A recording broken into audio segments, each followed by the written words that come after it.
Esto es Conexionistas, una versión más, una versión de, pues para este fin de año que parece ser que los temas no cejan.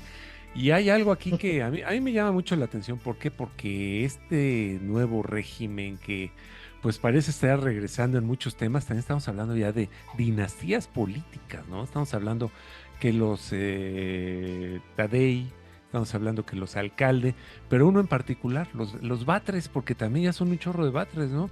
Está con nosotros Claudia Aguilar Barroso. Claudia, bienvenida, buenos días. Hola Armando, gracias. Y también Alejandro en Villa Fisher. ¿Cómo estás, Alejandro? Armando, Claudia, muy buenos días.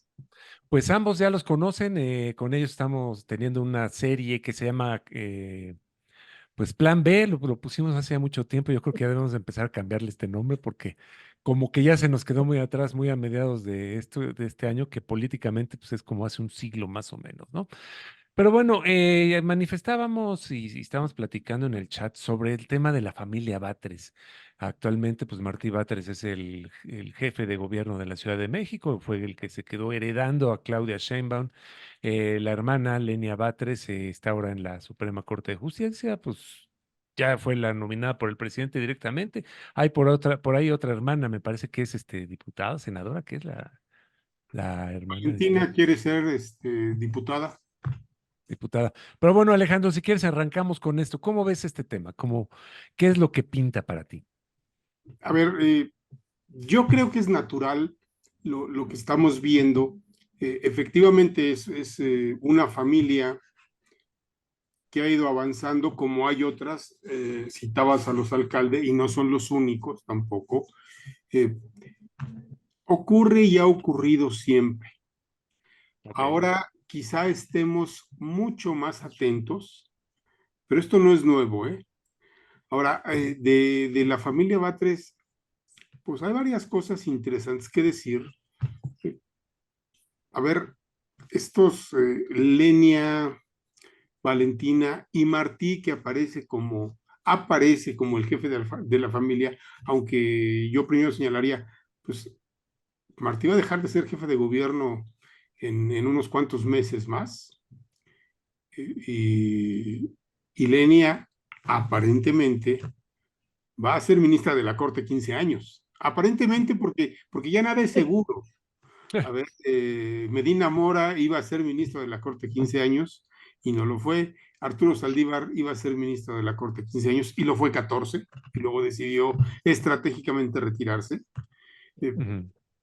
entonces, no sabemos cuántos años vaya a estar Lenia Batres en la Corte.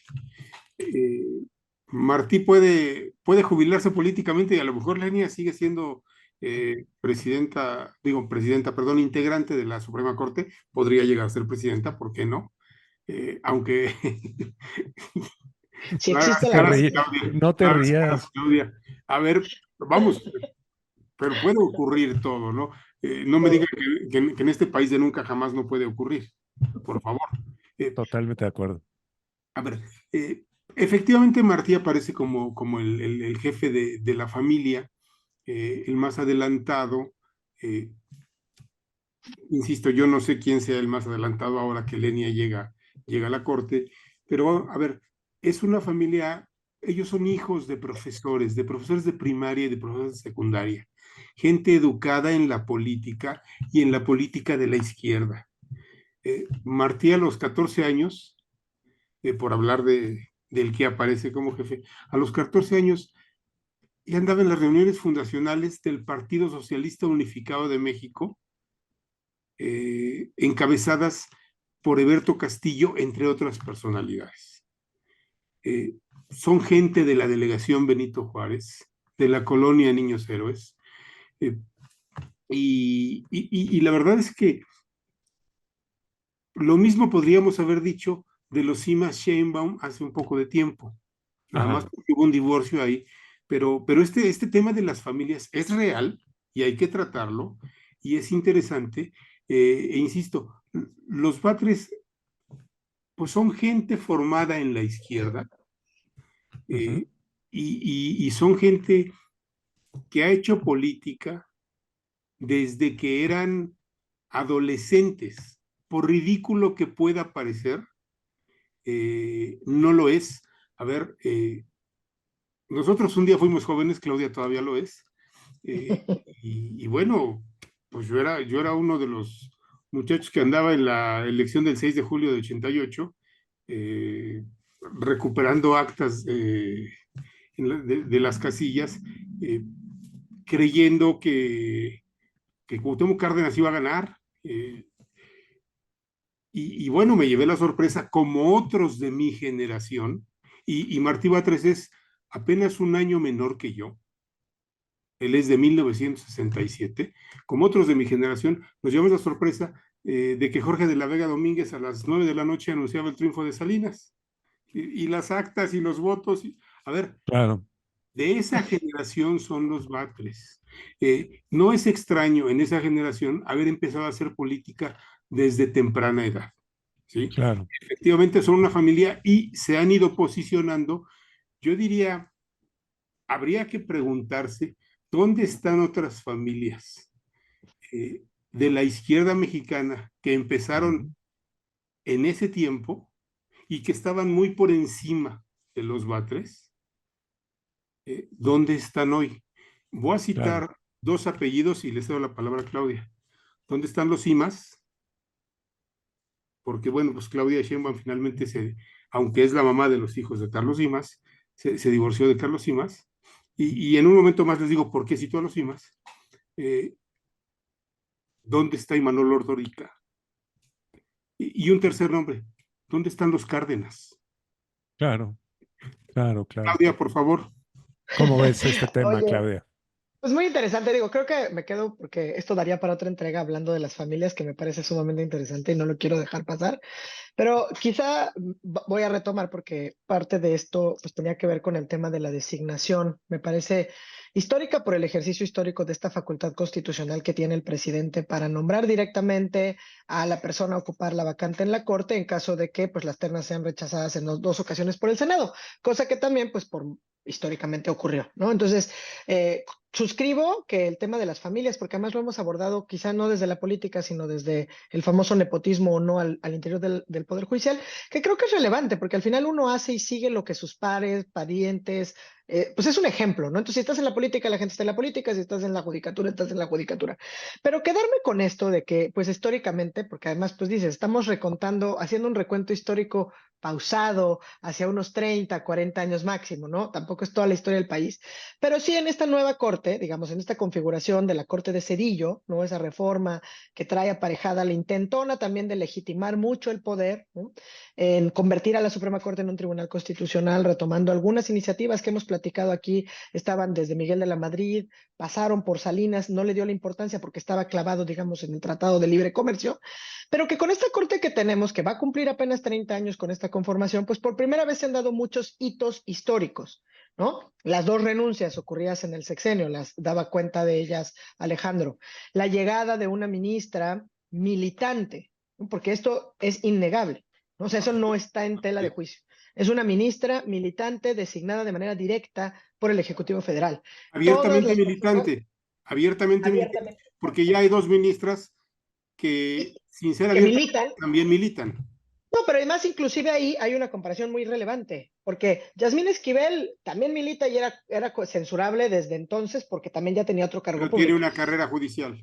Loreta renunció a la militancia antes de la comparecencia en la Comisión de Justicia, cuando llegó a la terna. Entonces, sí es una diferencia importante, me parece, porque por lo menos tratabas de salvar cierta cara, yo lo digo así, Uh -huh. porque ¿Sí? en entendimiento de tu función. O sea, a mí me parece, y yo la verdad conozco nada, salvo las comparecencias de Lenia Batres en la Comisión de Justicia y en el Senado, y posteriormente su declaración al momento de aceptar el cargo, ¿no? de protestar el cargo ante el Senado. La verdad es que desconocía su trayectoria, me parece que en ese sentido no estoy negando que tenga una trayectoria militante relevante, pero no era una persona que se destacara ni por sus cargos públicos, ni por su quehacer en la judicatura, y no sé si en la docencia sea distinto, ahí lo pondría porque la verdad asumo que no la conocía, ¿no? Pero sí me parece que por lo menos me preocupan de cara a esta designación, pero sobre todo de cara a eso que decías tú, Alejandro. Va a estar 15 años en la Corte y no me reía por la designación, me reía porque con la introducción que decía Armando, el 2024 pinta durísimo. Y durísimo porque nuestro presidente nos hizo realidad lo que nos dijo desde el 2006 en Al diablo las instituciones. O sea, pasó del dicho al hecho en un 5 años de ejercicio del poder.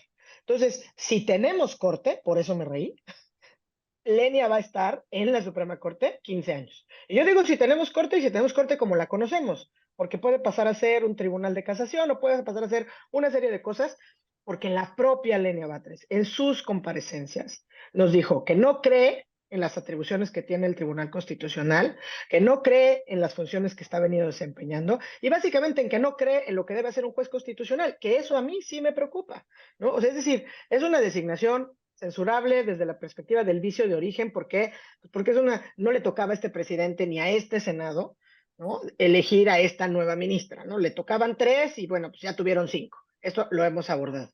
Nunca habíamos visto una designación directa del presidente, es decir, por lo menos no del 94 a la fecha. Se habían logrado consensos, siempre llegan personas cercanas a quien detenta el poder, aquí y en cualquier país. O sea, no llegas a la lista reducida si no conoces al presidente o si no conoces al Senado. Es decir, tienes que estar en ese pequeño círculo de conocimiento, de personas que te puedan poner ahí.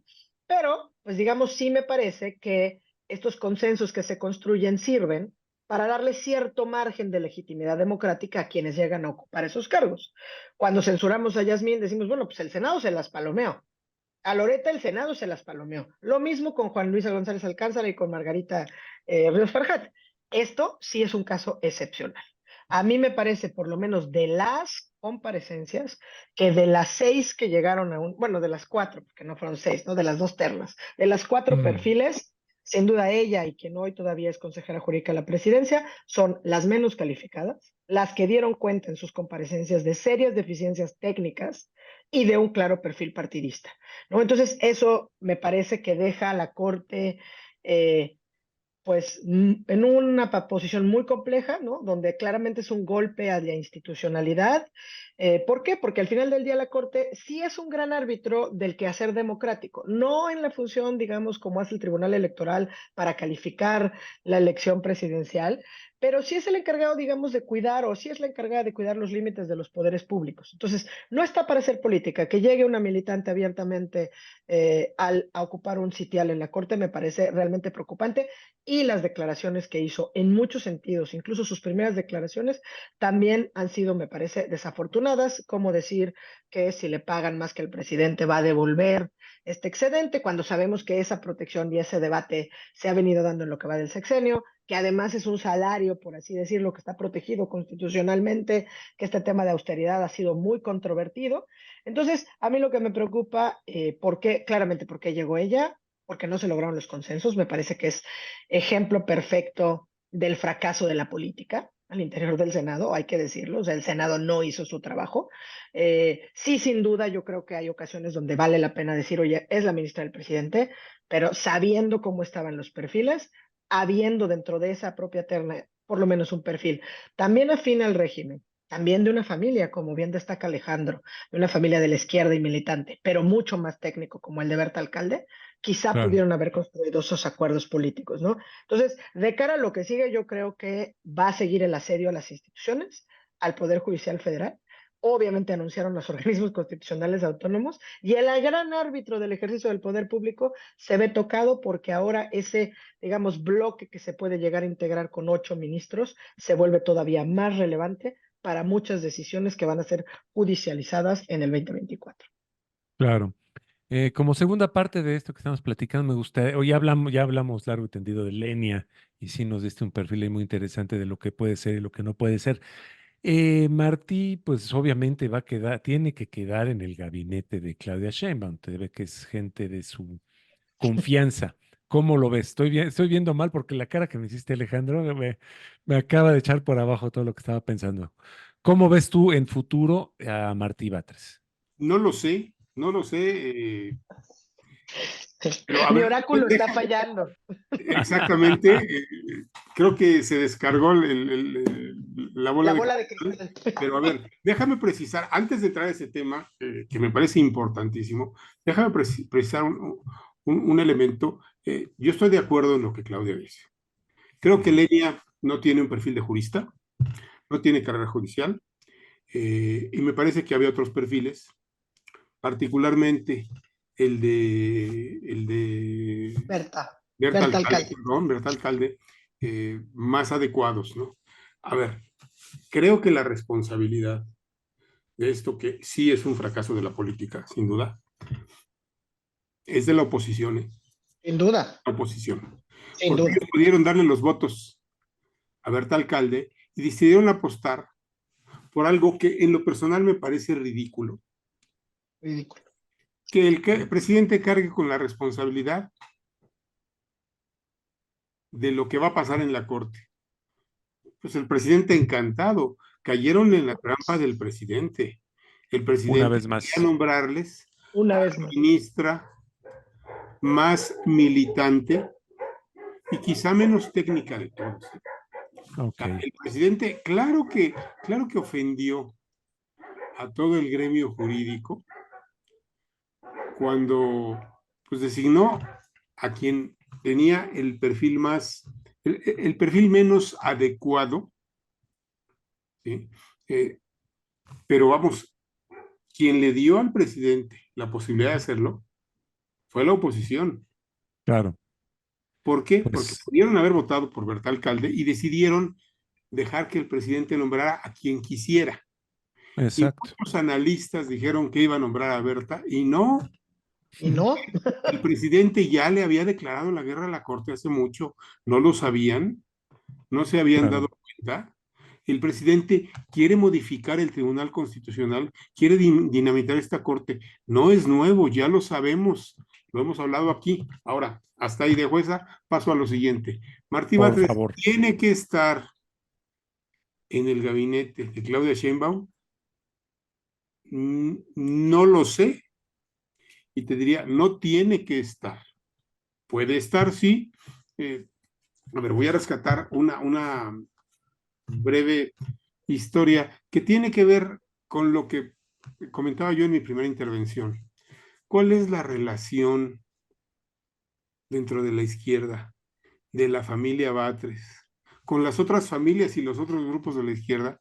Es una relación jaloneada, tironeada, tensa, no porque no sean de izquierda, ni porque no sean químicamente puros, a ver, por otras razones, razones de intereses, razones de protagonismo, razones de avance, razones de diferencia de opiniones.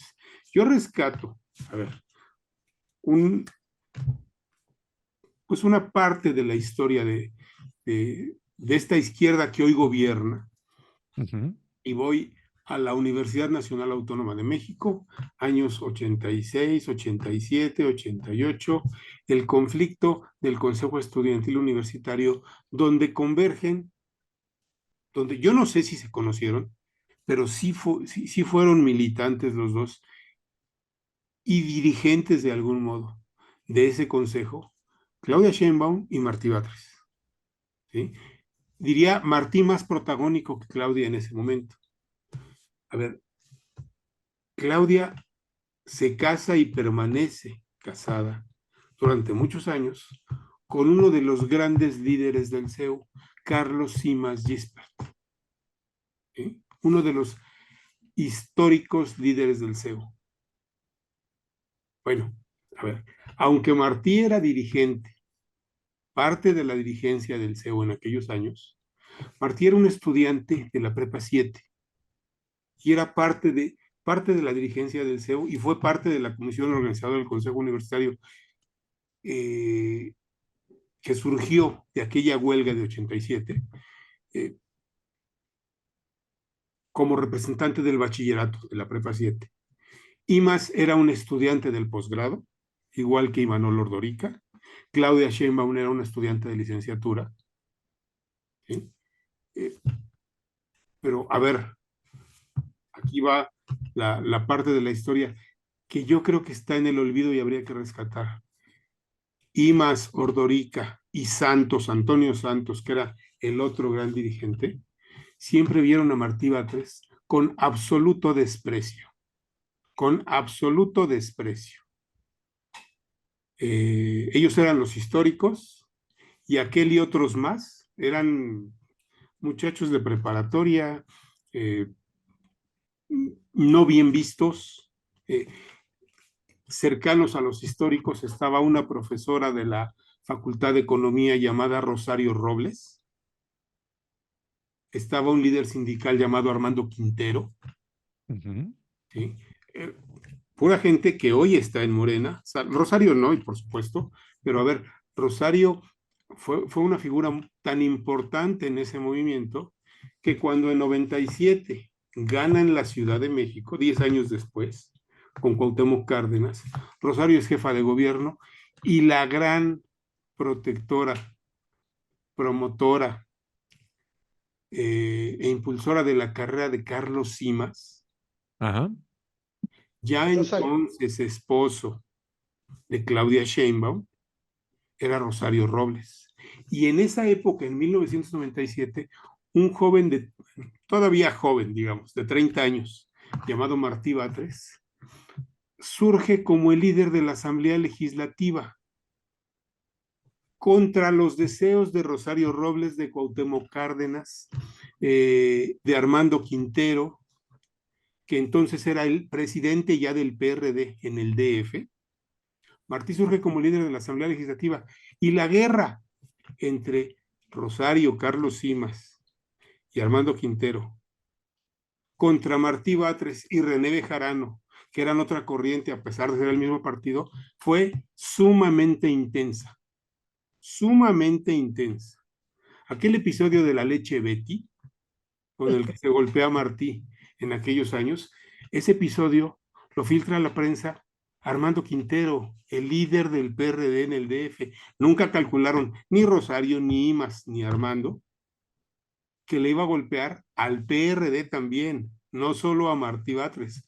Eh, ¿Por qué rescato esto? Porque a mí me queda claro y lo vi durante mucho tiempo y lo analicé de cerca, eh, que Martí Batres y su familia siempre apostaron por Andrés Manuel López Obrador.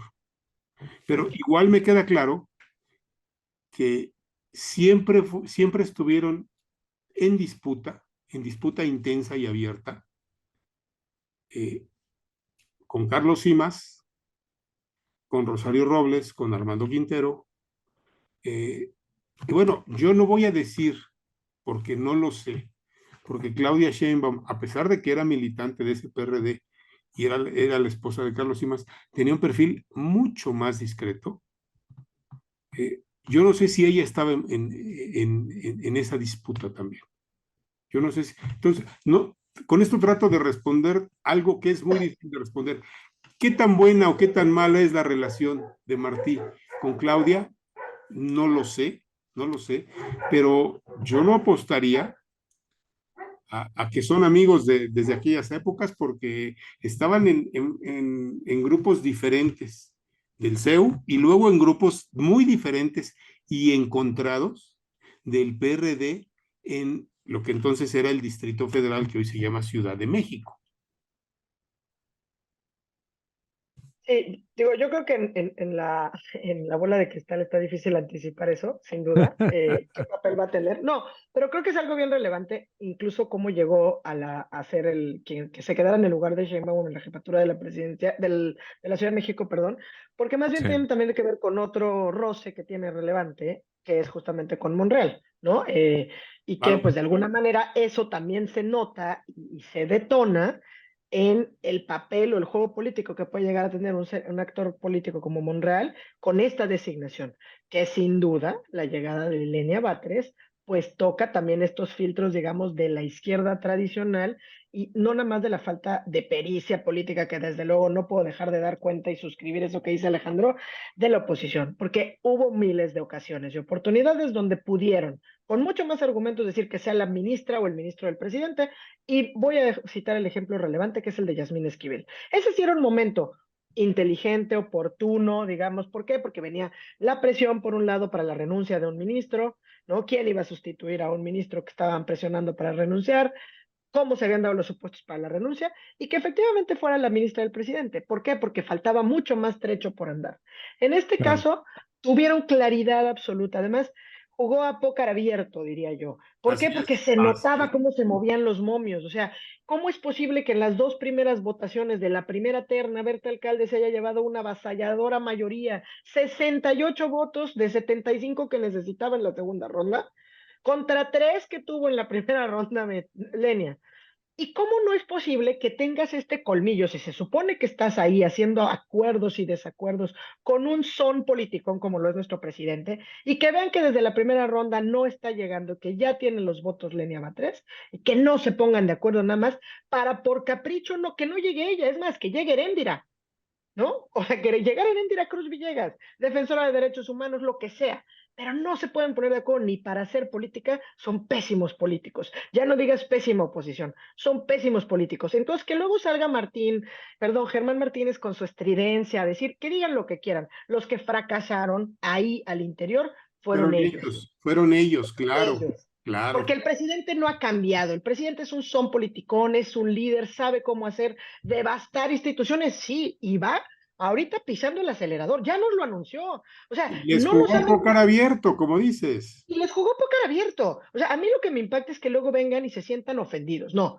Así fue es. póker Sí, abierto. Al buen entendedor, ahí estaba todo clarito. No se pusieron de acuerdo, mezquindad, la de ellos. Hay muchos actores reprobables porque, como dije al principio, empecé por decir que a este presidente no le tocaba proponer a 5, sino Así es. tan solo a 3. Así es. Entonces, hay muchos reproches, hemos hecho entregas aquí, Alejandro ha sido duro, todos hemos sido críticos, digamos, de lo que ha ocurrido en ese trayecto. Me parece que es relevante. Pero también la oposición ha estado ahí, ¿eh? Porque, pues, ¿cómo no va a aceptar una segunda renuncia si aceptó la primera? O sea, todo ha exacto. sido el juego de no saber ser oposición. Ya no digas de hacer política, no saber ser oposición, no saber construir acuerdos y luego nada más limitarte a la estridencia, a la descalificación que no es propositiva. Y eso creo que es una reflexión muy importante de cara al 24, porque si así vamos a seguir, no vamos a acabar más que con la presidencia de Morena, el Congreso de Morena, las gubernaturas de Morena y cada vez mucho más radicalizados los perfiles, las agendas y los integrantes si no hacemos algo que cambie el quehacer de la política. Y me parece que esa tendría que ser la reflexión de cara por lo menos a lo que se avecina, porque no hemos hablado del electoral, no hemos hablado Exacto. de los nombramientos que faltan, o sea, tenemos muchísima tarea por delante. Exactamente. Pues te agradezco mucho, Claudia, por todas tus opiniones y sobre todo abrir este tema, como bien lo dices, ¿no? Tenemos que analizar todavía mucho y sobre todo, pues ver qué se va a hacer con este caso que parece ser que estamos regresando a un priato que, pues no sé, pero para mí recordarlo hasta se me eriza la piel. Pero bueno, ni hablar. Alejandro, pues muchas gracias. Armando, muchísimas gracias. Claudia, muchas gracias. No, pues gracias a ustedes. Ha sido un increíble devenir del 2023 platicando y dialogando con ustedes en este espacio. Siempre muy interesante, mucho por aprender. Y pues ojalá podamos seguirnos viendo con mucha frecuencia. Así que gracias. Y gracias a Para Edgar el, también. Para el 24 va a ser obligatorio que nos veamos seguido porque van a pasar muchísimas cosas. Va a ser así como que la Navidad para todos los que nos gusta estar viendo y analizando todo este tema. Pero bueno, Alejandro, rápidamente tu X, tu red social, tu Twitter. Arroba en Vila Fisher. Magnífico. Claudia, Me encuentran en @C Aguilar Barroso. muchas gracias, Claudia. Y nosotros somos Conexionistas MX en Twitter y en Facebook. Nos encuentran también como Conexionistas México en YouTube y en Spotify. En Telegram nuestro canal se llama Conexionistas, así a secas. Y recuerden, la música que estamos escuchando es música de Alejandro Sabor y te lo encuentran en YouTube. Y el diseño es de Sofía Reynoso. Allá la encuentran en X, Twitter y en Facebook. Muchas gracias. Nosotros somos Conexionistas. ¿Te pareció interesante este video? ¿Quieres ver y escuchar más contenido de este tipo? Conviértete en un patrocinador de Conexionistas. Visita nuestro Patreon y escoge la manera en que tú puedes ayudarnos a seguir creando contenido de calidad. Encontrarás la liga en la descripción de este video. No lo olvides, con tu patrocinio puedes ayudarnos a realizar más contenido de calidad, contenido de Conexionistas.